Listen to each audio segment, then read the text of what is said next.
Hi, I'm Karen Ray, and I'm the founder here at Fave Lifestyles, and today we are coming from Prohibition Cellars. They're our in-kind sponsor, and they have the most fabulous wine. I just want to pay tribute to them for allowing us to come and film in their space today. And I have Vanessa Littrell here with me. Vanessa, thanks for joining me. Yeah, thank you. Yeah, so Vanessa is one of our authors here at Fave Lifestyles, and her story was selected for the upcoming book, Being Brave. Hashtag celebrating 1 million women in their courage, and it's really to bring the stories that have impacted our lives and connecting us through the journey of overcoming, of getting through things, all those heartfelt things that we as women go through, and giving it a voice, because there's so much that we can learn from each other. And just really appreciate you being here. So first of all, say hello to the ladies. Hi there. And thank you so much for having me and for having this project.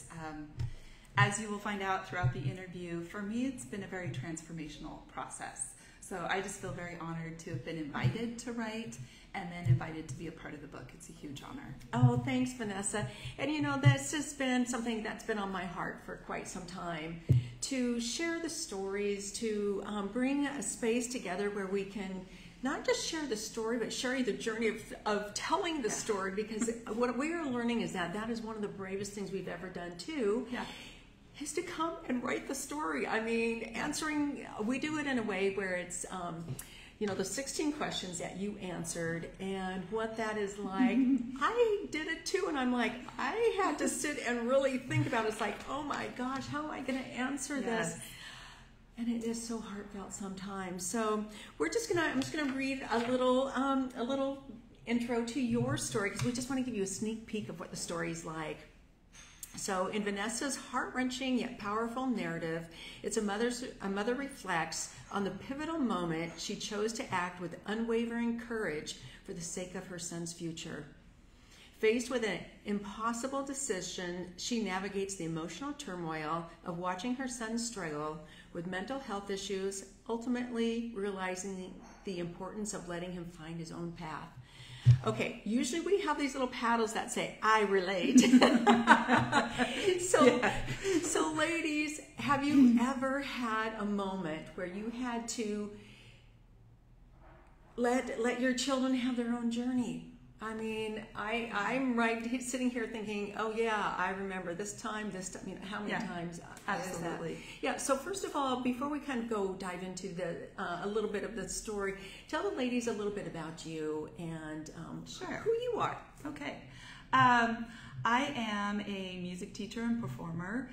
At the time that this story takes place, I was living in Nevada, and I was getting my credential to be a music teacher, but I was also teaching private lessons and producing albums. So I have a lot of creativity in me. Yes. So I'm still doing all of those things, but here in Washington instead of Nevada. So the bulk of the story takes place starting in Nevada, and we were in the big move to Washington when all this goes down. Oh, wow. So a mother's story and letting your son be on his own journey. So, oh my gosh. So as you were thinking of telling this story, and it you know, has so many facets to it, what was it like as you were thinking, this is a story I need to tell, and why? Absolutely. So in order to answer that, I have to explain that in 2020, our son passed. And so through decisions that he made, he ended up moving on. And the things that led up to that, I thought were all about choices that he made, but there were choices that I had to make as well. And so when I sat down to write this story, I thought I was going to write a story about overcoming grief. Grief is, as my therapist put it, is like a feral cat. It just rears its head unexpectedly. You're in therapy, you're talking to your friends, whatever. And so I wanted to give hope and solace to those who were going through grief, not just the kind of grief that I went through, but any grief. And I honestly avoided writing the story until the very last minute. You know this because you reached out and said, where's the story? And And when I finally sat down, I answered all the questions. I got to the very last question, and it turns out that my bravest moment was not in overcoming, and of course you never overcome, but kind of rising from the grief. My bravest moment was saying no. Wow. Wow. Yes, and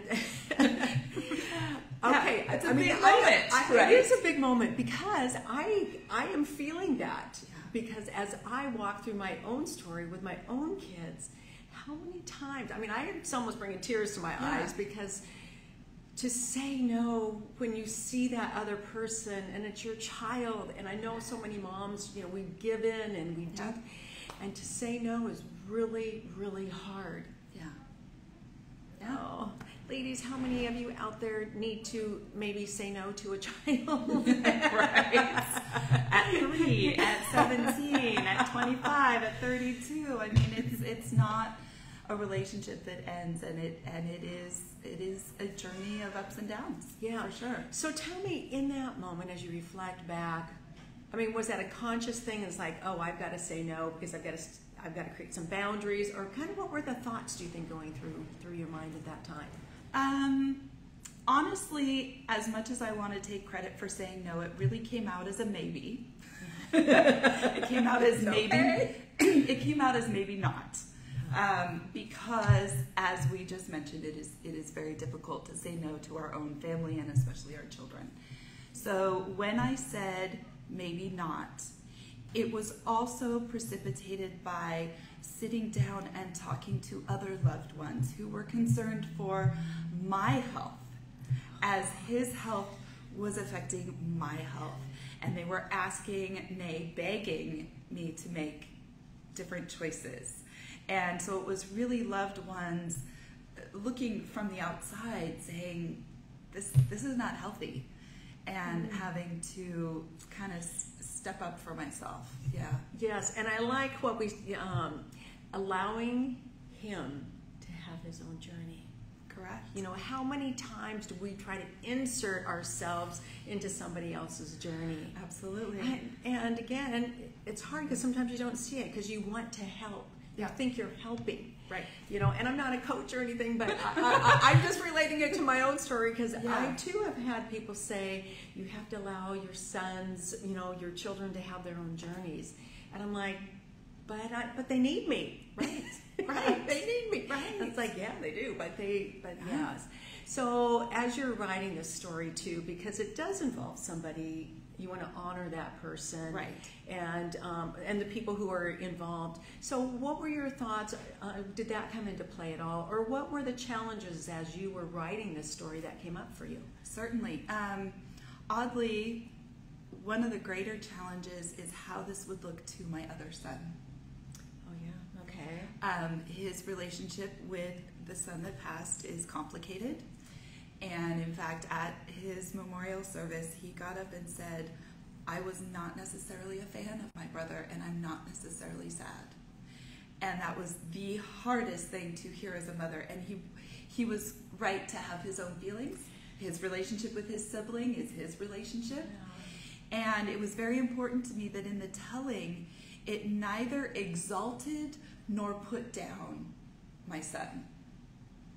Not only for me, but for my second son to not look at that and say, wow. Yeah. Yes. And I have read Vanessa's story, so the thing that I came away with is that, and from the other stories as well, is that the way that we write our stories too, is that it's a circumstance. Yeah. And then there's that pivot point. Yeah. But really it's a story about you. Yeah. It's not a story about your son. It's about your journey Absolutely. through that. And not just the grief, of course, that you experience, but what were the inspiration? What's the lessons learned? What did we get out of this tragic series of events? And what was that for you? And to tap into that brave. That's kind of a big question. I would say that writing the story itself was almost more brave than the act itself, or the moment, in that You have to look deeply at yourself. Okay, I know. It's like, oh, you have to look deeply at others. Yeah. And in a way, having to set aside any shame that comes with, because we tend to attach shame to anything that ends other than what we wanted. So if our expectation is, oh, my son's going to grow up and he's going to get married and he's going to da. Well, of course, none of it is going to look the way you expected, whether it's your children, whether it's your career. And in telling the vulnerable truth, you have to take that shame and set it aside and go, that is irrelevant, because that's a construct. That is a construct. That is me judging myself. And so there were parts of that story where I thought, I'm not necessarily proud of everything I said, everything that I did along the way. Do I have to, regurgitate every moment, everything that I said that probably wasn't the best thing to say? No, I just put down the essence and I gave myself grace. And I think we say this and we say it again. You did the best you could with what you knew at the time. Right. I love what you said about setting the shame aside. Oh. Just first of all, recognizing that there's the shame here and go, oh wait, I'm going to set it over here. And now I can look with different eyes, with a different perspective on this journey. Yeah. And then to bring out the pieces where we can then use to go forward. Absolutely. In a constructive way. Yeah. Because there's still grief. Grief kind of pops up whenever it wants to. Well, and in that setting aside, you actually get to look at your story through someone else's eyes. Oh, interesting. Okay? Yes. Because up until now, you've just been telling and retelling this story to yourself. Mm-hmm. And when you put the words down and read them back, you get to see your story potentially through others' eyes. And then once other people read it, you really see it through their eyes. And let me tell you, there is healing and affirmation there. That's what I was going to say. I was going to say, is there healing for you? Absolutely. By just writing your story. Absolutely. Yes. So sometimes just writing the story is for us. Yes. And I know myself too, that's one of the things somebody asked me when I wrote my story. I said, I'm not sure it was just for me. Right. I think I needed to heal, because sometimes we shed those tears. I don't know if you did. Oh, and then just to torture myself, I would read it like every other couple hours just to make sure, it made sense. Because I'm a teacher, so I'm editing, and I'm reading through it again. I'm like, and then I'd set it down, I'd read it again, I'd cry again. I was like, okay, well, yes, there it is. Yes. So I think one of the things that's going to be interesting as we publish the story and it goes out into the book, I find that women will find key pieces that relates to their own story. Absolutely. And what they find from your story as being, something you might have found minor, or a minor detail that really latches on to them. And I think that's the power of our stories too, is that they come across to women in all different ways. They do. Yeah. Your personal story in reading my story is going to extract different points of view.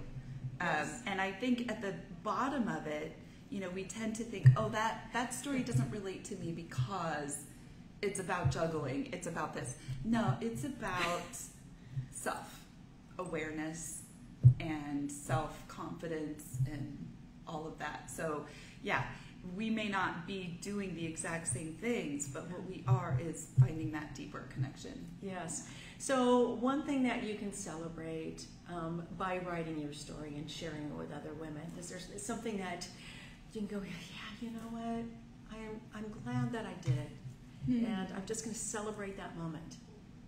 I mean, I don't want to sound dark, but in a way, my celebration is recognizing that I'm not damaged goods. Oh.